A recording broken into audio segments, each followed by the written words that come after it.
Welcome back to my video, y'all. Don't forget to subscribe, like, and share. Hey guys, and welcome back to my channel. So, our first day of school went just fine. We started on July 3rd for the 2019-2020 school year. And I will put in a few clips of what our first week comprised of, but I just wanted to talk to you a little bit about how we do our first week. So if you can remember, last year I mentioned how we kind of ease on in to each school year. So the way we do that is on the first day of school, that's when not even the first day, during the first week of school, I normally take care of all the administrative stuff. So on the first day, we are more or less just getting acclimated to our schedule. I'll pull out the schedule. I'll show him what our routine or schedule will look like for the year.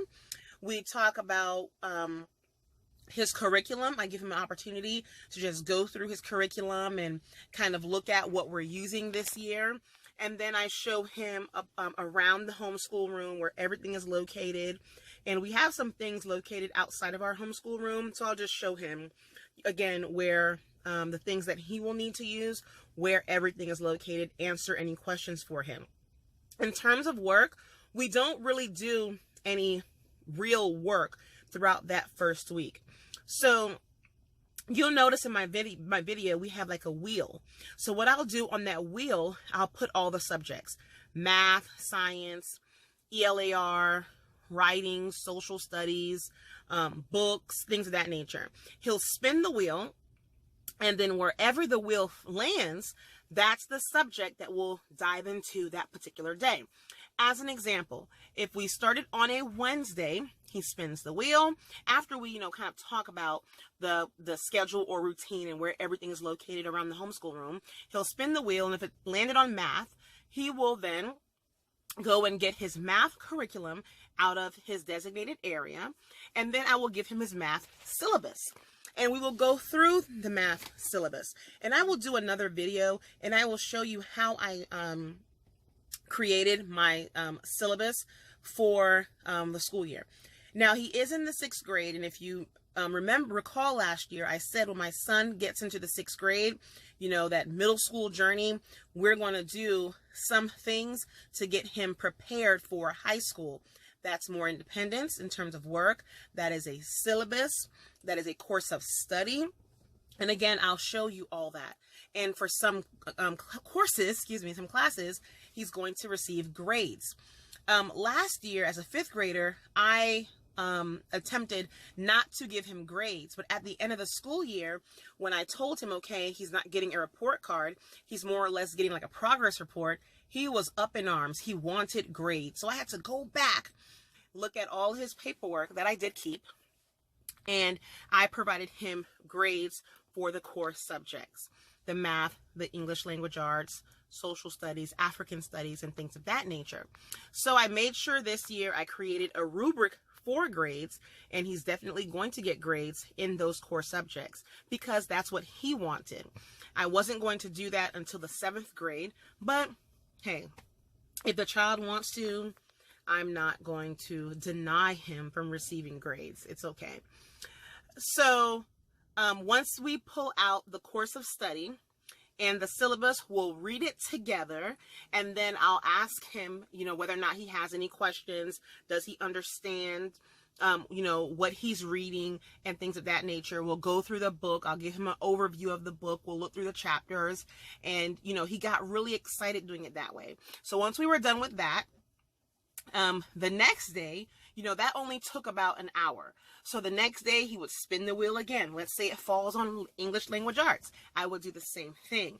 I would pull out the syllabus for English language arts, have him go to his designated area, pull out his curriculum that we're going to be using for English language arts and writing as an example. And we would go through that process again. And that's to make sure he understands what's expected of him for each of those subjects. And it also ensures that he understands my expectations as teacher and what he should expect from himself, all the way from what you're going to learn, to include how you're being graded, to include expectations in terms of your behavior, to include expectations in terms of your assignments and things of that nature. It also dived into whether or not he would have projects, how he was to organize his folders, and then we would also organize the folders that way too. I forgot to mention that. So during this time, we would look at the curriculum, course of study. We would look at the schedule so he understands what block he will be doing that work, and I'll talk about that in a second. We'll go over the syllabus. We would go over where his materials would be located. I made sure he understood what the expectations for assignments were. I talked a little bit about the projects or major assignments that would be due for that particular class and things of that sort. We would spin it again, and if it landed on books as an example, then I would show him all the books. We're reading 27 books this year, and I will do a video on that too.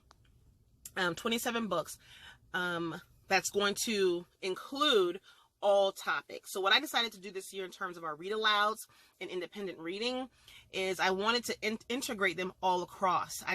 This year I did not want to just randomly give him books to read, although I thought they were really interesting last year.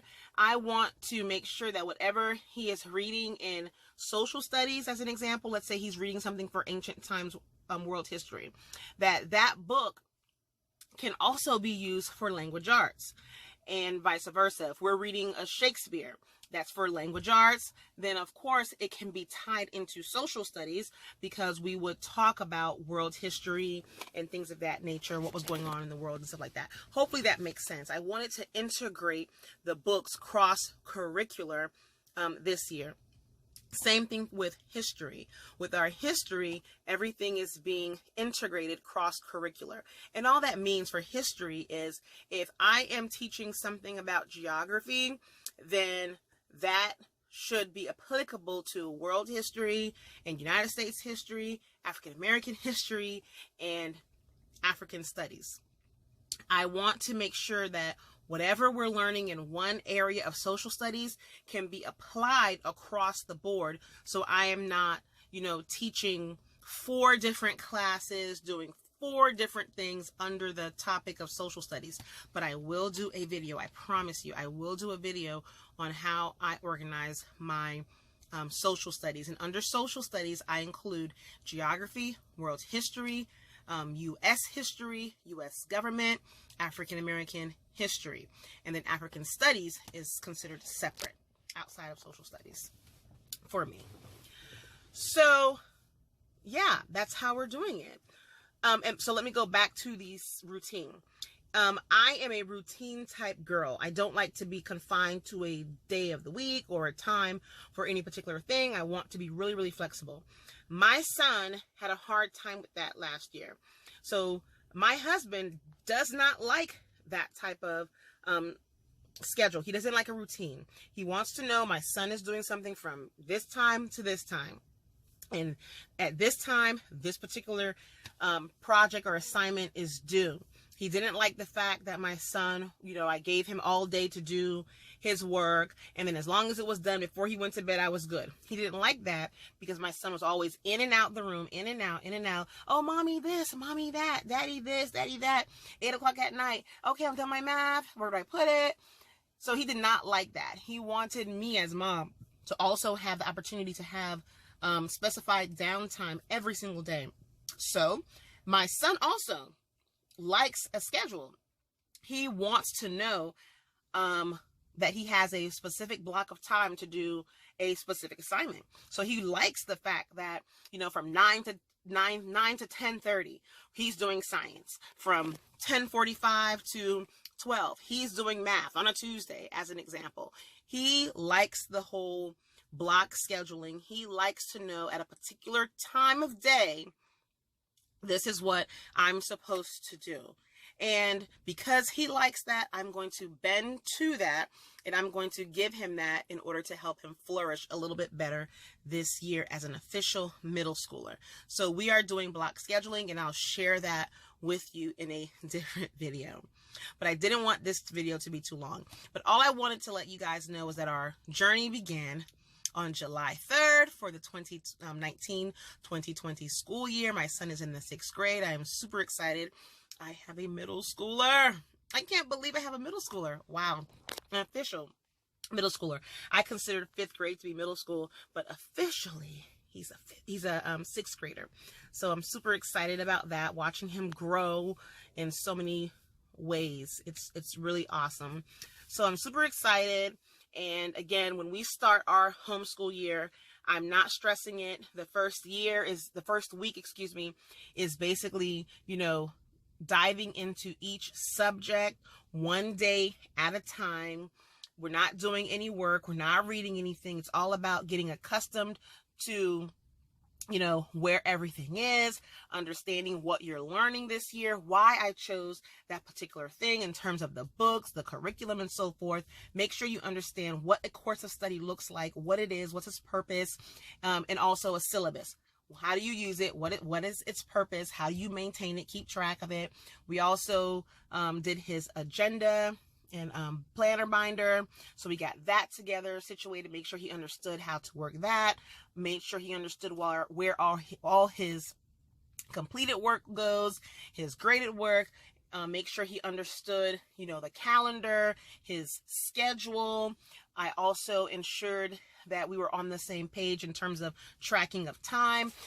We're also using Google Classroom and Seesaw this year. So I also made sure he understand why we're using Google Classroom, which is for him to retrieve work, or how to use it, which is to retrieve his work and assignments, and how to use Seesaw, which will be used to submit his work and specific assignments.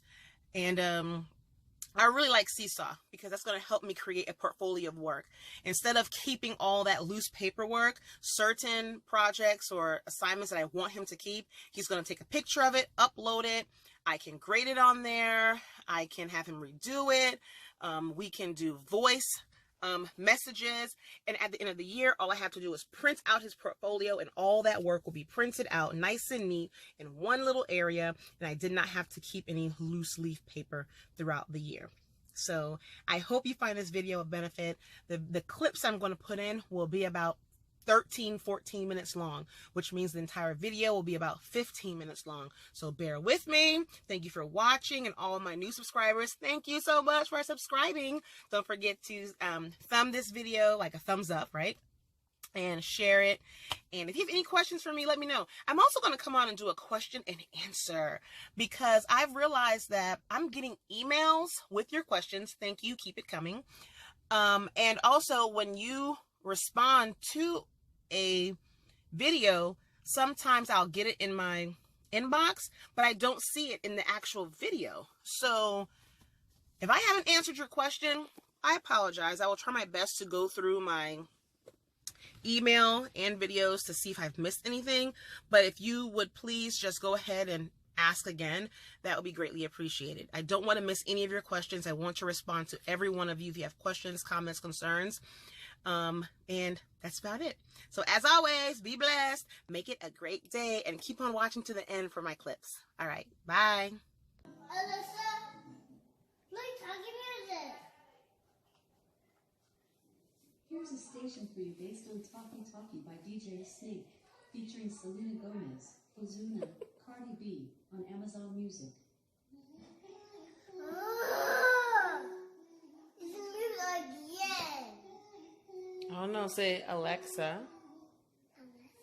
Otherwise, that's all going to be okay. All right. Okay. So Put your head down this way if you can, and it'll come onto my tray. Perfect. Thank you so much. yeah, absolutely. Are you taking a video of this? Yeah. So you know how to do it at home too. Almost done. I know I know. it. 3 plus 3 more. 3, 4, 5, 6. 6 scoops of sugar go in. 3, 4, 5, 6, 7, 8, 9, 10, 11, 12, then to remember. You're right, Lily. The numbers that come after 10. Do your work.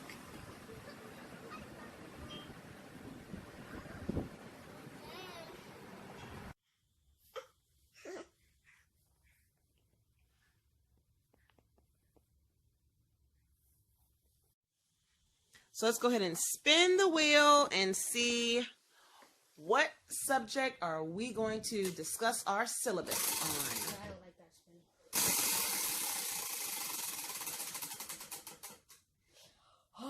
spin. Books, okay? So books. So now what we're going to do, we're going to look at all the books that you are going to be reading this year. Yay! So are you excited about all those books? I think it's a total of like 27 books. Yeah. Are you excited? Yeah.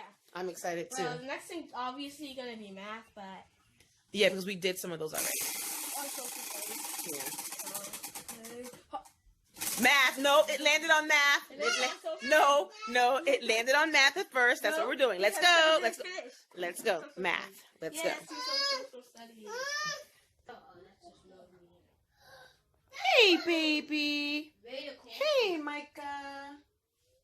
Radicals. Yeah, radicals. Hey, Micah. Oh, just looking for some books.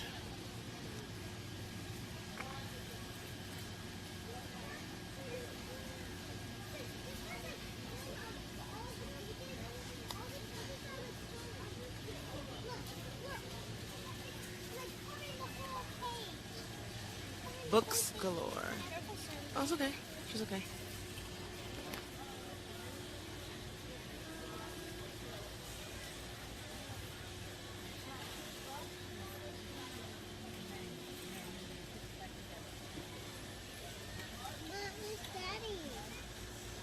Ooh. What are these?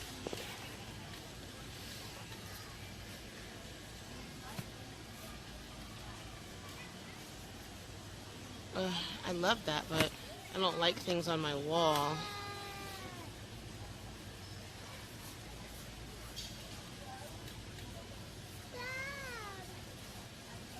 Let's see. Maybe I should get this one, this color. Let's see how that works out.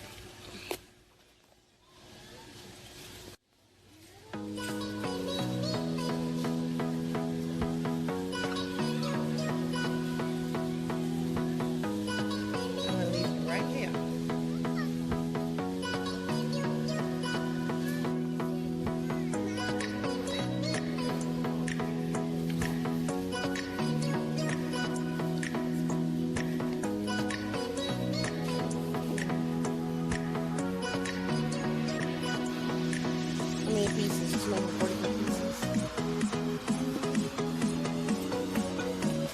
$14.99.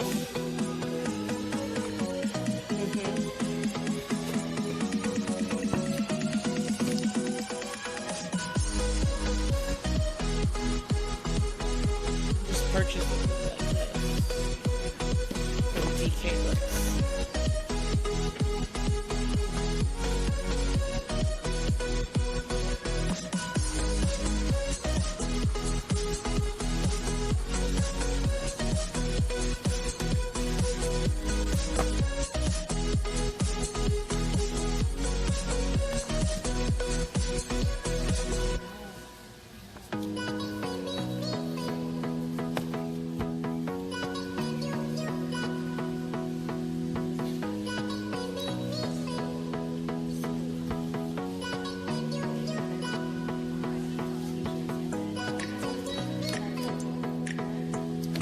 For this book. I don't remember if I have this book or not. I hope I have this book. What is it?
Start walking to the checkout. I'm right behind you.